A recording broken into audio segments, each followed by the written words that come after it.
So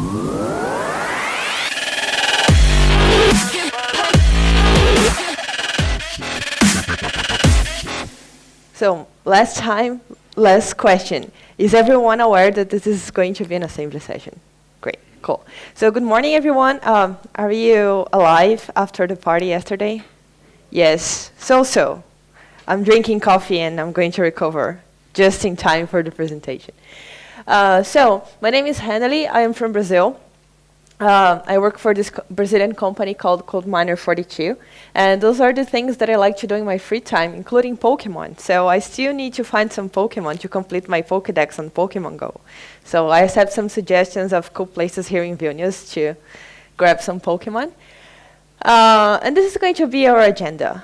So why are you here, like Friday morning, to talk about assembly? Why? To listen. Because maybe somebody knows something about assembly.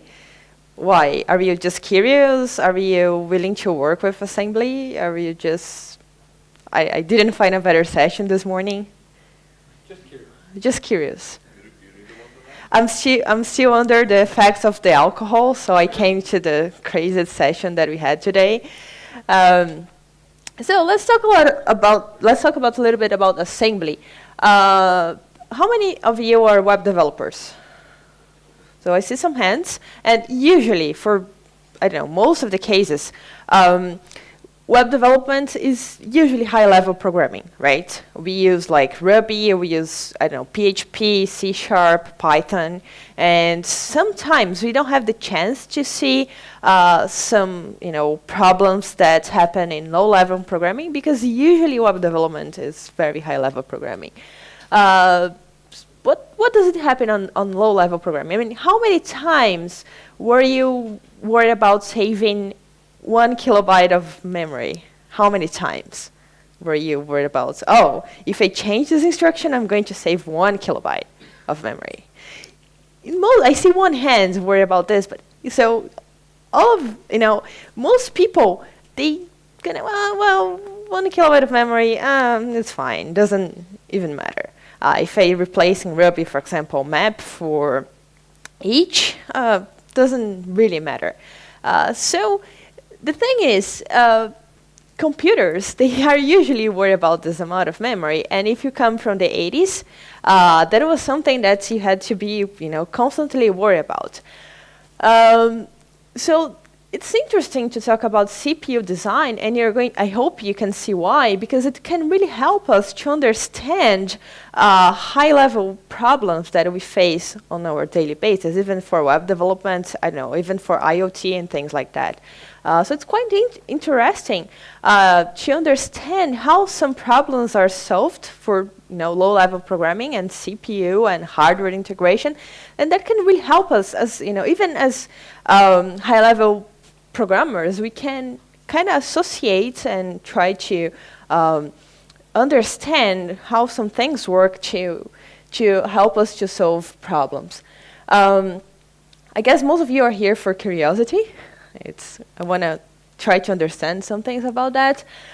So another thing that is interesting about assembly is the logical puzzles that you have. If you try to solve problems that you have today, even stupid problems like I want to multiply two floating point numbers. If you try to do that with the restriction imposed by the 6800 or even the 8086, you're going to see that it is very difficult. It's not obvious at all how you do that. And that's interesting because if you're willing to practice your programming skills, doing assembly is quite challenging can be quite challenging for you. So anyway, the last bullet here is about how I learned assembly. I learned assembly in a very, very hard way. I'm not proud of that, and I worked with assembly for 2 years for this old stuff like the 8086, the 8088, and I don't know if you're familiar with the terminology 8086, but the 8086 is even before the 286. How many of you had the 286? 386? 486? So I see lots of hands for the 486, and I'm talking about 4 generations before. And that means 2 things. 1, I'm quite old. And 2, this stuff is like from the 70s. So you can imagine that, like, if we were talking about the 486, we have at least 4 times more power. And when we talk about the 886, we are very, very limited.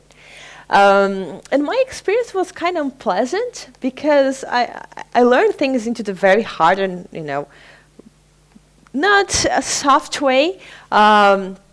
So I hope that I can give you some knowledge in using a soft way.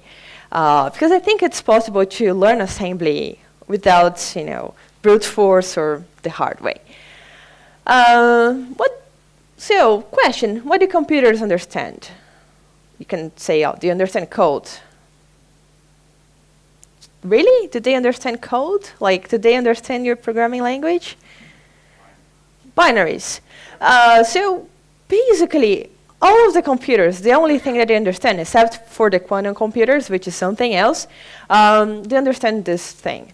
But it's quite complicated to communicate with a computer using pure binaries. So we need a mechanism to make it, this communication more simple. We need an efficient way. It wouldn't be efficient if we were like there typing 10101010. That's why you build code to output binaries to our computer. So we need some sort of language to talk to hardware. And this language that we use to communicate with hardware is what we call assembly. I guess everyone is quite familiar with this definition. And the tool that we build to transform this language into binary is what we call assembler. So it's a different term. So if somebody says, I program in assembler, no, that's wrong. You program in assembly and you use an assembler to transform your code into binaries. So basically, assembler is the thing that's going to get whatever you type and turn into zeros and ones. So we gotta be familiar with this definition. And we had a challenge. What would be the challenge of building an assembly language and an assembler tool? I mean, we need to communicate with hardware. So this is, a very stupid representation of a very, very simple hardware. Yesterday we had a great talk about CPUs by Tomark. You can check his Twitter. I guess he tweeted his presentation. But the thing is, are all the computers equal?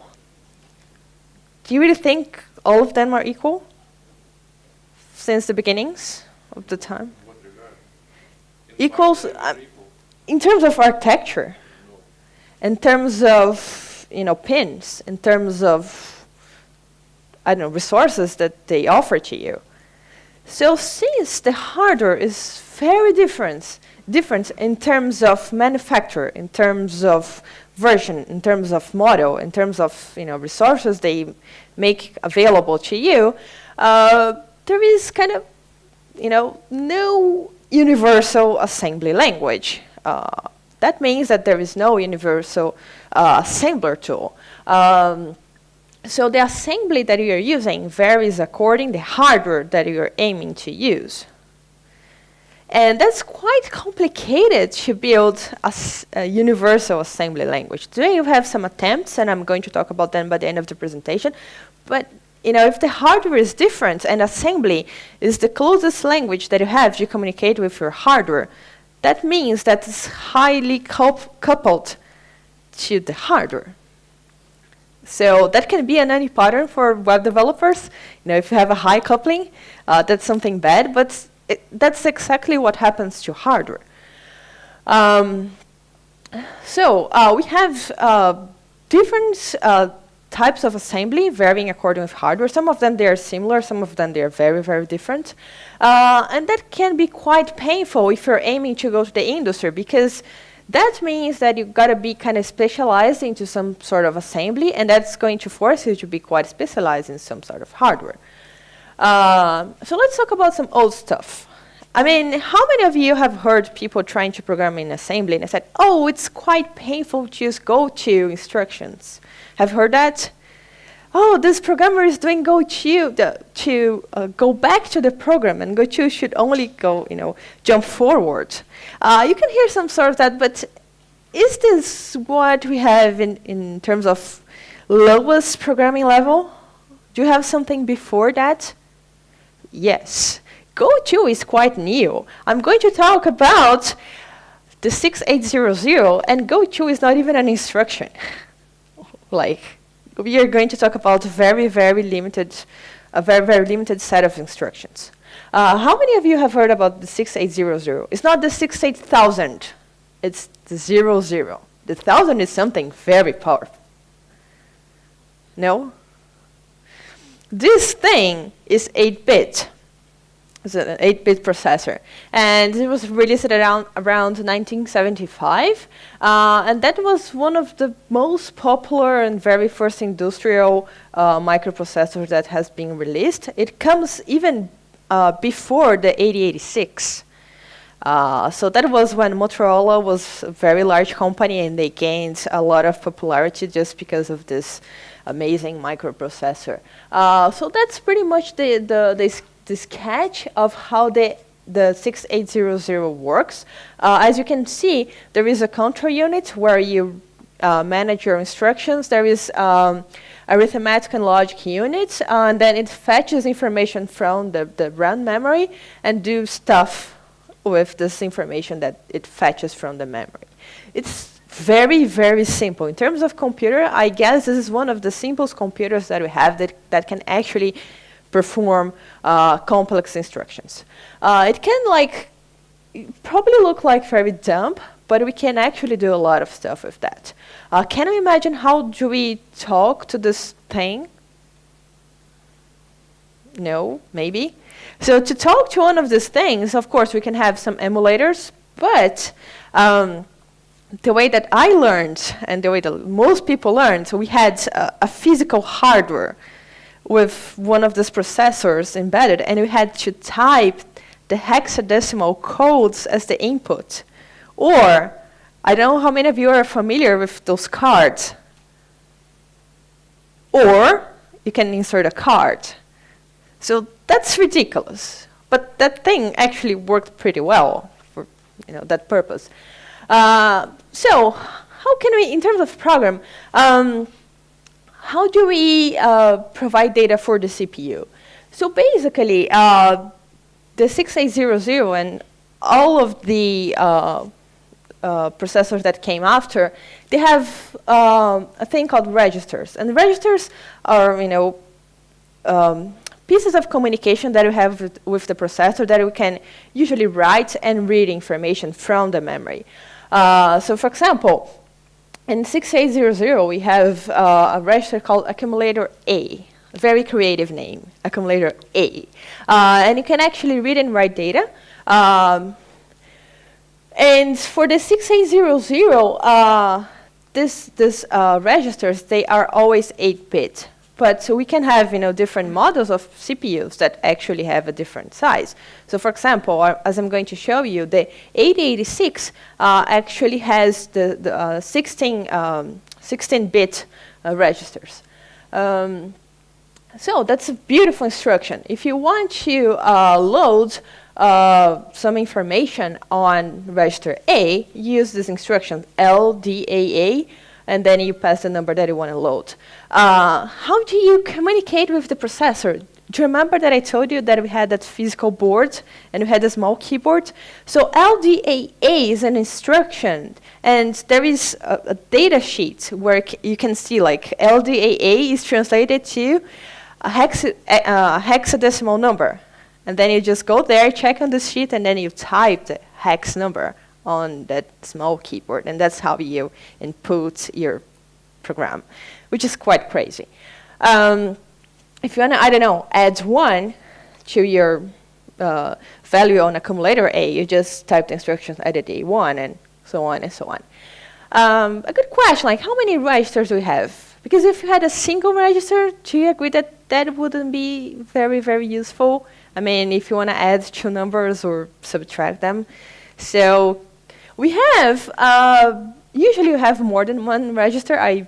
To be honest, I don't know any processor that has only 1 register. The minimum set is usually 2, which 6800 has 2 accumulators where you can write and read data. The 8086 has 4 of this kind of registers, and so on and so on. So on 6800 we have 2. So if you have accumulator A, can you guess the name of the other register that you can write and read data? Accumulator B. B. People are very creative. So we have A and B, and we can perform a bunch of operations across these registers. So, are you ready for the first program into 6800? Yes, no, maybe. If you're still drunk, you're totally ready for that.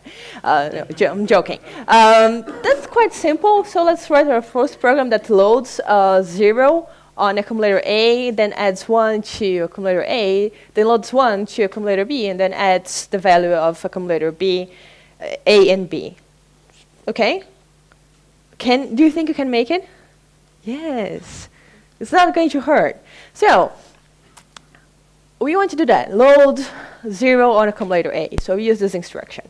And then again, you go to the data sheet to check what's the hex value for LD, load accumulator A, and then you type on that stupid keyboard, and you've got to keep this manual translation. You add 1 to accumulator A, so there's the instruction, adds A, and then a value, and then loads 1 to accumulator B, so loads accumulator B, which is the instruction LDAB, and then you want to add the value of A and B, so there's an instruction called ABA, adds B to A. Okay, does it make sense? Did it hurt? No? Okay. Questions? Do you have any questions? Was it simple? Just like magic? This seems to be pretty fair. I have some questions for you. What is the initial value of A and B? What is the initial value of A and B? Undefined? I don't know. So I have a bunch of questions for you. See if you can answer them. We are going to try to answer them together. But the thing with assembly is, it looks simple sometimes, but can be very, very tricky. What's this hash code that I'm using? The Twitter? I don't think so. Anyway, so it's time to open up your mind. Even though things seem to be very, very simple, keep that in mind. Sometimes they're tricky. So what's the initial value of A and B? As somebody said, it's undefined. You don't know. That's why it's very important before performing any operation. Imagine that I just, performed adds A, adds B and A. I can't expect any deterministic output because I don't know what's the initial value of A and B. Could be anything. So when I perform like the add A instruction, where does the result go? Add A goes to A.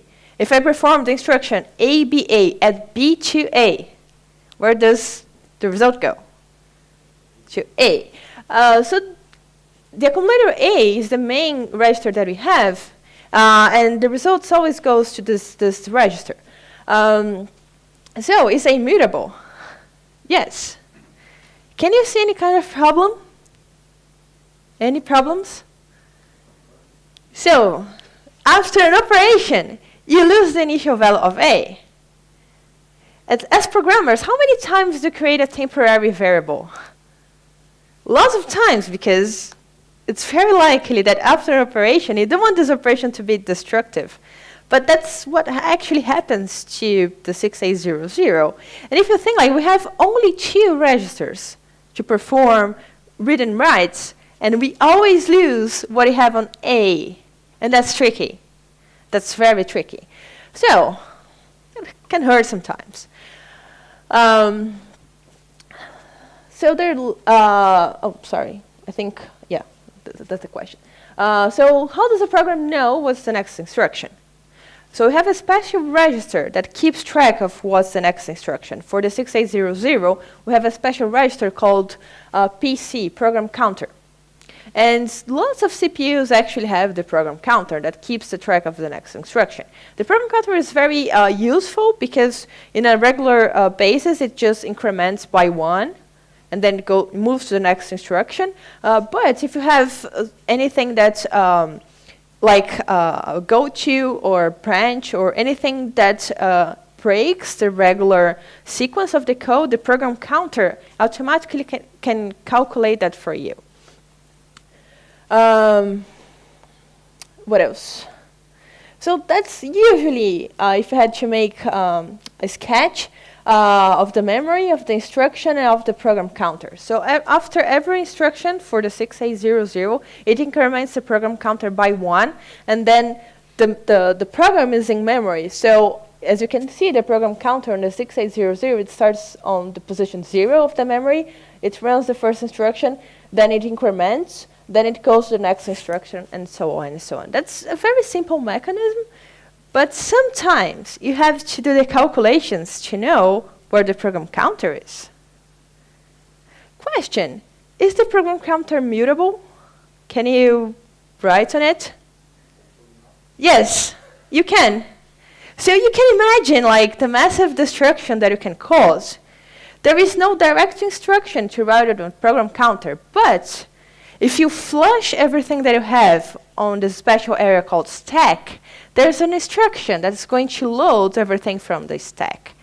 So you can flush everything that you have on the stack, change the stack because the stack is mutable, and then you use the instruction to recover everything back to the registers. And when you recover everything back, you can actually change the value of the program counter. And then you can, well, several things can happen. 1, nothing can happen. 2, you can screw up your program. 3, you can actually do some cool tricks. What else do I have here? Am I free to manipulate the content of all the register?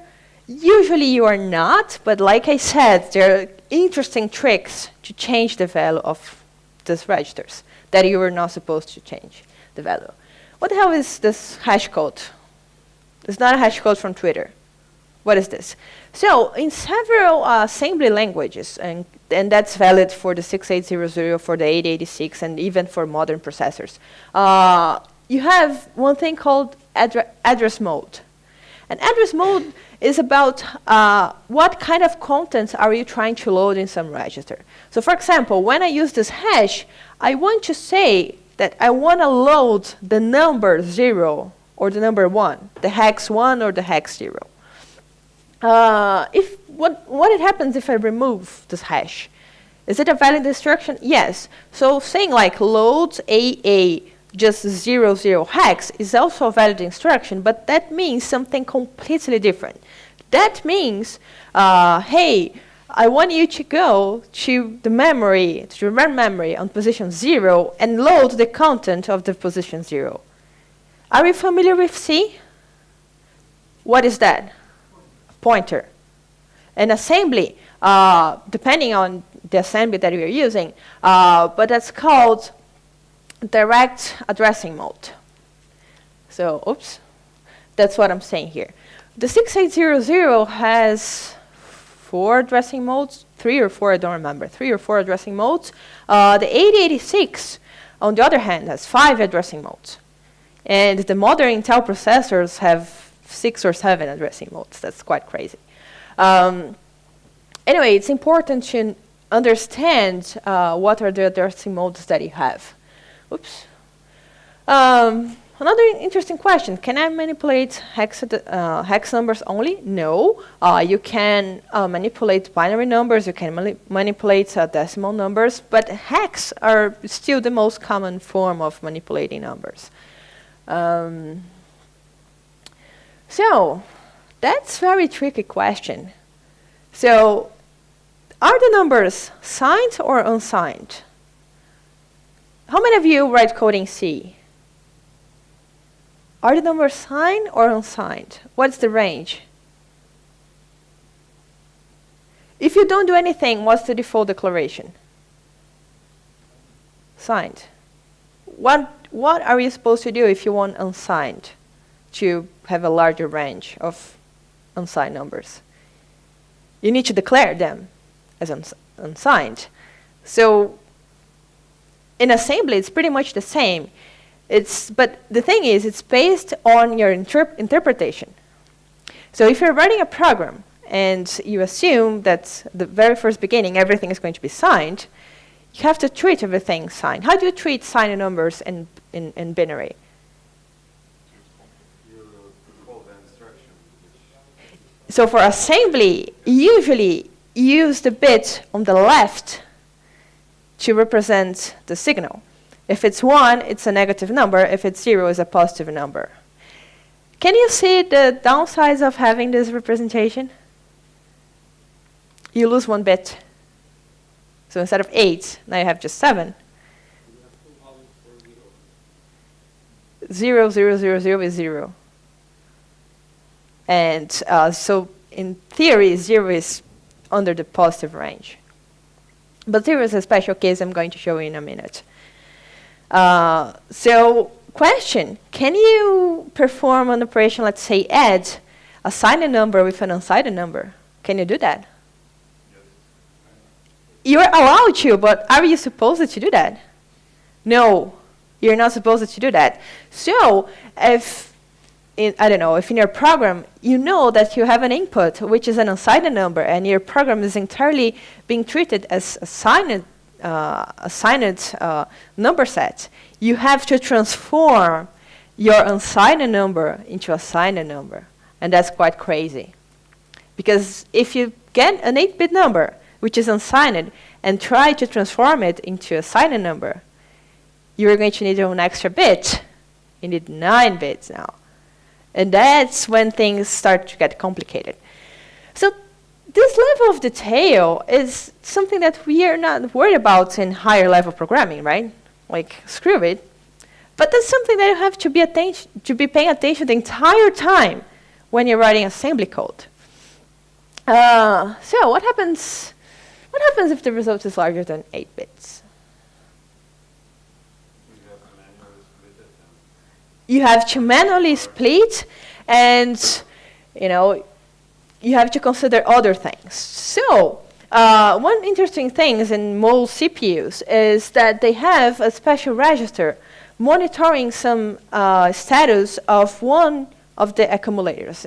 For the 6800, we have this special register monitoring the status of accumulator A. That's why accumulator A is so important. So this special register is called Slag Status. So it's an 8-bit register, and it's basically like this. So each bit is going to represent something. So for example, one of the bits, the first bit on the left of this register is going to represent carry. One of the bits is going to represent 0. And that's why I said for a signed number, 0 is a special case, because if you have 0, 0, 0, 0, 0, 0, 8 zeros for the accumulator A, this bit on flag status goes to 1, meaning that you have a 0. And that's very convenient. You have a bit to take care of the sign. You have a bit to take care of overflow. Imagine that you have an add operation. And then if you have like an 8-bit number adding with another 8-bit number, let's say FFFFF 8Fs, adding with FFFFF 8Fs, what's going to happen if it's an unsigned number? We have an overflow because the final representation doesn't fit into 8 bits. So this bit from the flag register is going to raise to 1, saying that, hey, we have an overflow. And then we have to treat all these cases manually. So that's quite interesting. It's a lot of manual work, but you have to be paying attention to these things. So to answer this question, how can we load and manipulate numbers that are bigger than 8 bits? We have some alternatives. We can buy a new CPU, it has 16 bits, or we can represent a 16-bit number or an information as 8 bits plus 8 bits. That means that you have to go to your memory twice, and that's going to cost you twice as more time as the usual. So that's when things become interesting. One question for you. I mentioned this special register called flag status. Do you think I can change the value of the flag status? You can't change this. You can change some bits. That's quite interesting. And actually, the flag status is quite flexible. But you are not supposed to change this register under common situations. But you have operations that actually allow you to do so. So let's talk about buying a new CPU.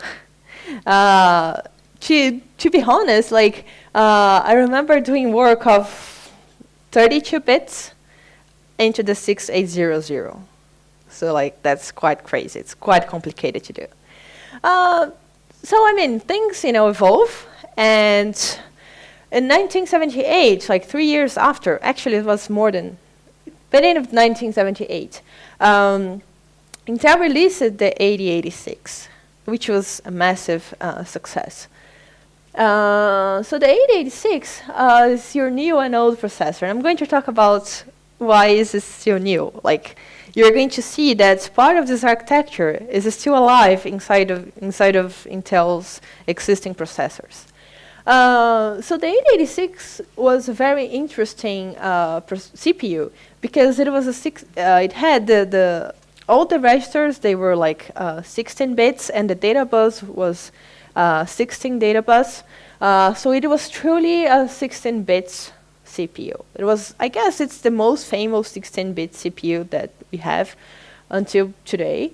It had more registers, more instructions, and it was extremely powerful by the time it was released. So that's the schematics of, very simple, very intuitive to understand. Everybody can read that.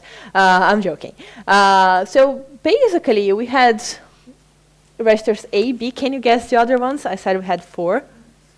C and D. People are super creative when they're naming things. But those names, they're not random. They actually mean something. So A is the accumulator, B is the base. That's pretty much the same that we had in 1600. But C was a special register with a bunch of instructions to count. And counting is very important in any programming language, and for assembly it's not different. So we had a bunch of special instructions targeting this register C that were about counting, and D is about data. So also, this processor, it has a completely different memory model. So for the 6800, every axis is sequential. And here we have a segmented memory model. How many of you remember DOS? We see lots of hands. So in DOS, we have something similar. We have the segments. And the segments, they were like 60K per segment. And you can think of a segment as something that you can slide over the memory. So here, for the 8086, we have 4 segments. You have the code segment, you have the data segment, you have the stack segments, and you have something that we call extra segment. If you have like very large programs, we can kind of cheat and add stuff on this extra segment. Okay? Is everyone comfortable with the idea of segment? Pages. If you studied operating systems, pretty much the same concept of pages. So this processor, I mean, I think it was quite interesting by the time it was released because it gave lots of power to the programmers by having this segment. So one powerful thing that you can think of segments is like you declare where the segments start. I'm going to show you a little bit of code. I think you can do that in a minute. So imagine you declare where a segment starts, and if you declare like if a segment starts on 000, like code segment starts on 000, and data segment starts on 0010, you're actually sharing the same memory space between data and code, and that gives you lots of power if you're willing to have data and code sharing information. It can be a pretty bad idea because we know that shared memory can bring us lots of problems, but like I said, it gives you lots of flexibility in terms of assembly programming. Basically, you structure a code using these 3 segments, like code, where you actually, well, for obvious reasons, you write your code. You fetch data, so usually, let me show you a quick example. Let's see what I have here. I have this good example here.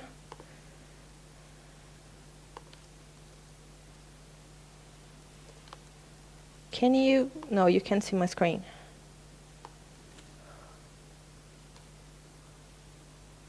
No, I don't think I am on the right place.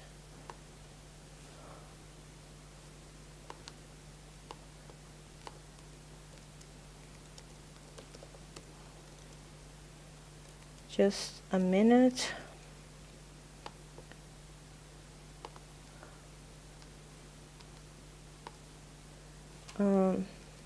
I can't succeed on this operation of changing screens. Okay, I think we are good to go now.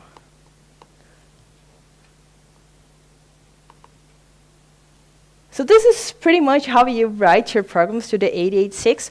And can you see the declaration of the segments?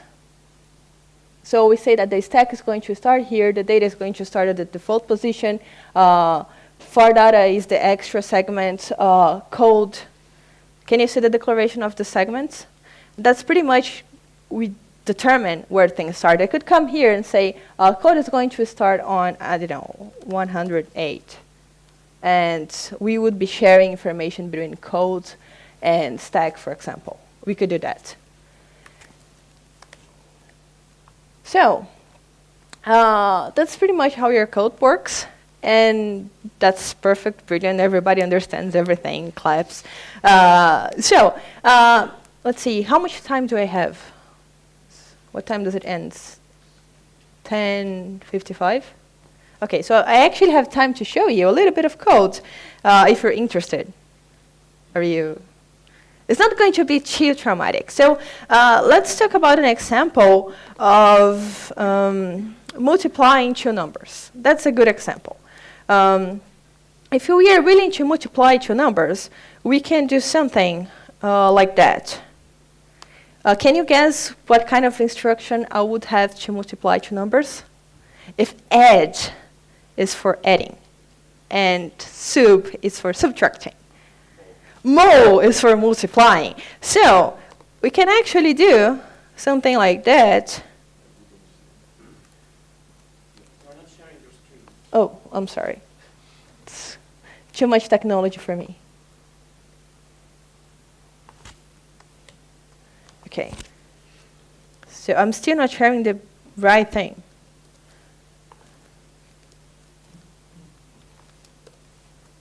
OK. So this is a stupid program for multiplying two numbers. So see, we have the declaration of, I'm sorry, this is in Portuguese. But we have the declarations of some numbers and with some values. I want to know what's going to be the result. So this is going to be the result. So I don't know what's going to be this number yet.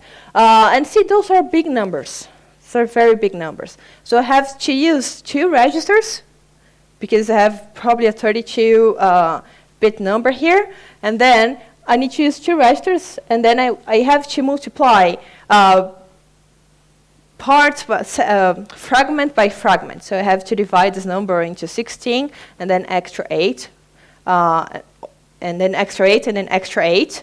And then I have to multiply them part by part. So, I mean, that's not very, very intuitive, but that's how we do it. So basically, we get this information, and then we load one of the registers in case the accumulator A, and then we multiply the first part. And then, again, we have to load fragments of this number, because that's a 32-bit number. And then we keep doing the operation. So we multiply the other parts, and then we add any possible carry that we have. And then finally, we have the result into this normal, which is going to represent the result of the operation. This is what we have to do in every 8086 program to inform that we are ending the code that we want to run. If you're familiar with DOS, and if you did a little bit of DOS programming, you're familiar with the interruption number 21. So that informs that we should stop. So we use the same thing here. Anyway, is it too scary? I mean, the idea here, if you try to read line by line, is like you're loading parts of this 32-bit numbers and multiplying parts of it and adding any extra carry that you have. Not too difficult. So claps was not impossible to do. You can actually do a lot. Like I said, the 8086 was one of the first processors to actually support subroutines. So there was the command JSR, jump subroutine, and you can actually could load a bunch of code, a bunch of macros into the extra segment and actually run them from your code just by doing this trick. That was the first CPU that was very convenient to work float point numbers. It actually had an extra module called 8087 that you could attach to your existing 8086 and perform arithmetic operations. That was quite interesting. By the way, if you're really into assembly programming, that's a good challenge to do. Try doing, like by hand, an operation with floating point. Not even floating point, but with numbers that are fractions. How do you represent that? I don't know. Well, a good starting point is like I said, we have 16-bit registers. So you can get 8 bits to say this is going to be the integer part, and the next 8 bits you can say those are going to be the decimal parts. And then you can challenge yourself to multiply two numbers that actually have a decimal part. That's quite interesting. And that's what the 8087 is going to do for you, but it has a bunch of inner routines that you can actually call, and then you can actually multiply numbers with a decimal part. So a good question here is, how do I know what is the instruction set available to me? Do I have everything like that from the top of my head? Well, these instructions are pretty much straightforward. It's like just adding, just multiplying, but the thing is, you have this beautiful thing called datasheet, and for the 8086, you have amazing 30 pages of fun. Like, wonderful. So what happened with the processors is like the 6800 had amazing 21 pages, the 8086 had 30 pages, so you can imagine that the 186 had at least like twice more pages. It's an amazing 50-something page manual. So in the 1980s, people started to dislike this idea because it was forcing the programmers to be extremely specialized into a certain hardware and into a certain instruction set. So we know that's quite not convenient. And then one of the companies based on Silicon Valley, they released a first processor which a reduced instruction set and with a simplified instruction set aiming to reach more than one manufacturing. So the idea was trying to create a more generalized assembly language that could target several manufacturers at once. Have you ever heard about MIPS? If you're in college, that's quite very common to learn in college because the MIPS instruction set is quite simple and it's very easy to understand, but it's very different from the instruction sets that we have for the 6800 or the 8086. So the idea of this instruction set, this reduced instruction set, is having a more predictable outputs and more predictable running time and things like that. So they try to keep only the simple instructions like adding, like subtracting, and the format of the instructions is always pretty much the same. You have 2 input registers and the registers that you want to output. So you usually have to pass 3 parameters to each instruction. Also, every instruction on MIPS is aimed to run in 1 or 2 cycles of CPU. So you can predict quite accurately what's going to be the time of that your program needs to run. And that's, I'm giving you a very short introduction about MIPS, but I'm actually not talking about MIPS. Let's discuss a little bit about the Sisk versus Risc architecture. So the MIPS came up with this reduction instruction set. So the reduction instruction set aims for the Risc architecture. Have you ever heard this discussion? So this is a computer architecture discussion. So if you get, for example, Intel is traditionally much more Sisk than Risc. And so if you get like the 8086 instructions, we saw a bunch of complex instructions. We can actually predict what's going to be the running time of our programs and things like that. So those are like opposite computer architecture styles. When you get the Sisk style was the very first style that we saw in the market. This is the style for the 6800, for the 8086, and even for the i7s that we have today, still being like more Sisk than Risc. It's more difficult to learn because you have to specialize into a specific instruction set. You have to specialize into hardware. However, it's very likely that you have a single instruction that can perform a bunch of operations at once. So, for example, we have an instruction into the 886 that gets all the information of all the registers, the information on the stack pointer, the information on the index pointer, and throws everything into memory in a single instruction.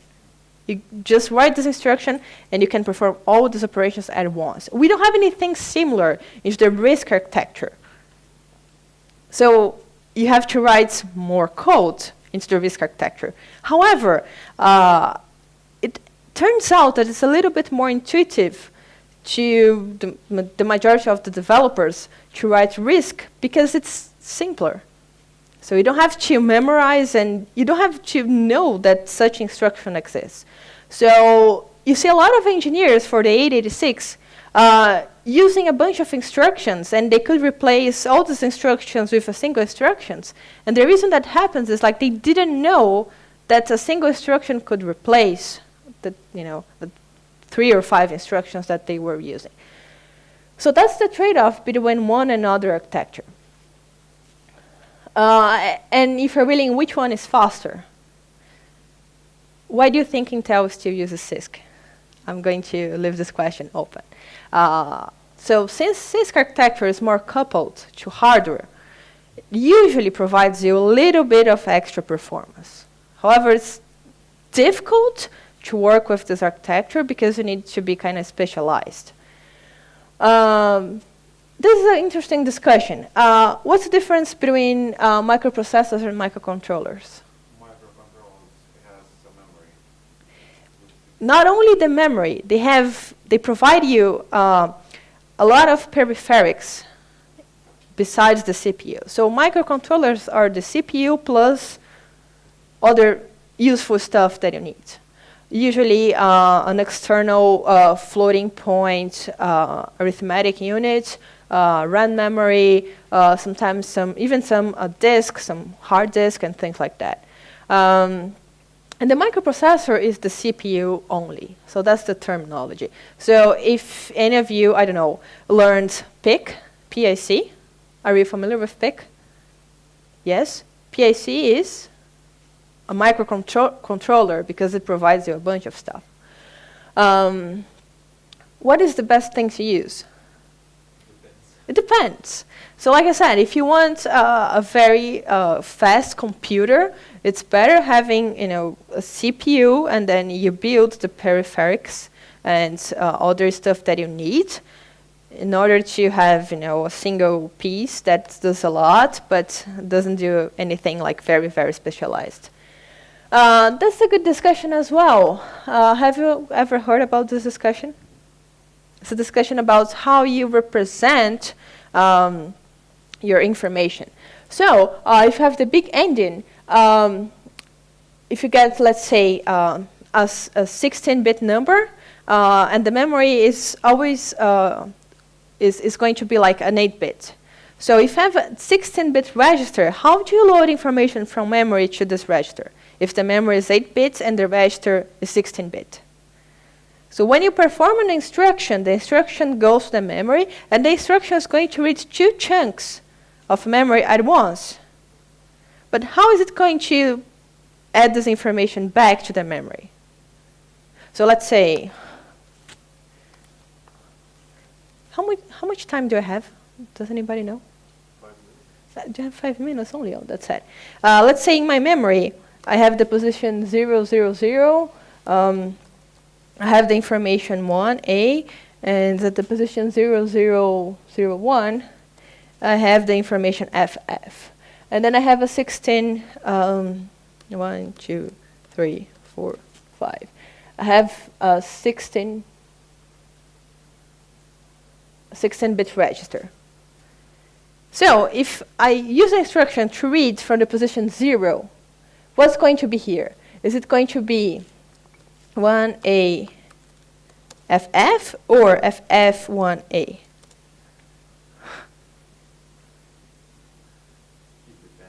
It depends. Let's make it more difficult. On position 0, 0, 0, 2, which is going to be the real case? I have 0, 0. So let's say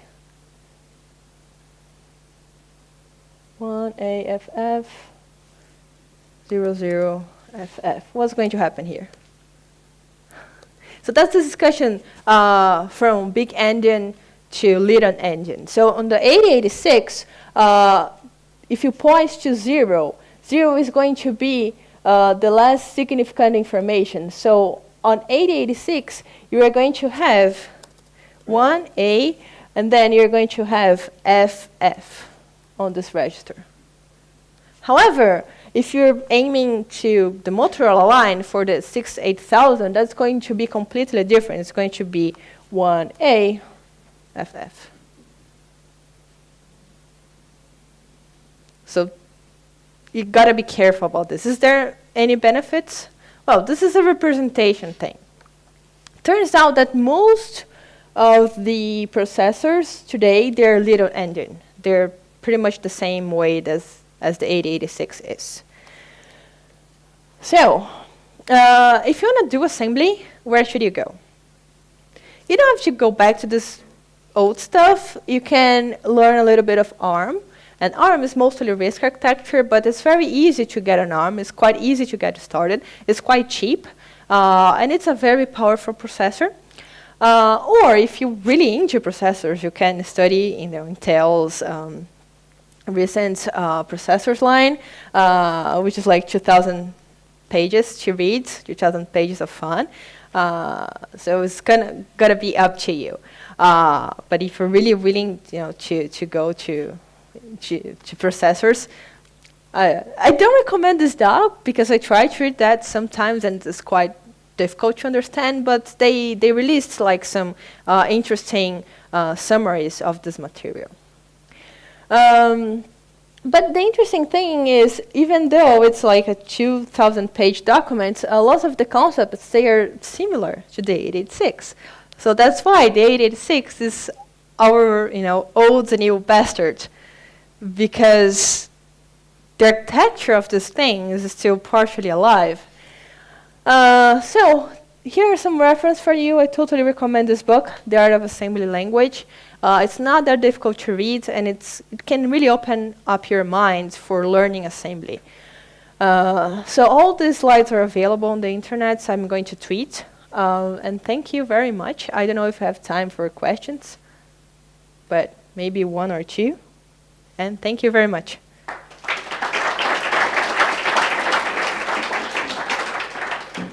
Do you have time for questions? We have 1 minute. Are assemblers handwritten using zeros and ones? No, not entirely, but there is a point where it's just zeros and ones. So they're kind of they do some self-references to reduce the number of zeros and ones, but there is a point where they are going to output zeros and ones. If you want to see, if you get turbo assembler, you can actually see the code for the assembler. That's interesting. What's the difference between 8, 16, 32, 64? Oh, so how do you measure the capacity of a processor? No, it's for the data bus. So if you have a data bus of 16 bits, you have a 16-bit processor. So if you got the 888, the registers, they have they have 8 bits. But so this, and the data bus is still 16. So it's a 16 processor with 8-bit registers. So you always measure the size by the data bus. How does modern OS affect assembly language? Like how memory addressing works with memory paging. So modern processors are very different because they have cache. They have way more registers. They have stochastical methods to do some inference to your data. So it's very, very different. So the OS thing is more about interruptions. So the less interruptions that you have, usually it's a little bit better for the assembly. Like interruptions is always costly. What else? Depends on the peripherals that you have. But I mean, it affects. But today we reached a point where we know, if you get like, for example, Linux or other distributions, we pretty much know what you have to do, and it's pretty much standard. However, when we have quantum computers, then it's going to be, we need a major change to the operating systems and the way that we represent things. But to be honest, I don't know if we can do any heavy improvement for OS in terms of assembly. I don't know if I answered this question, but anyway. I'll be around the conference, so if you have any questions, let me know. Thank you.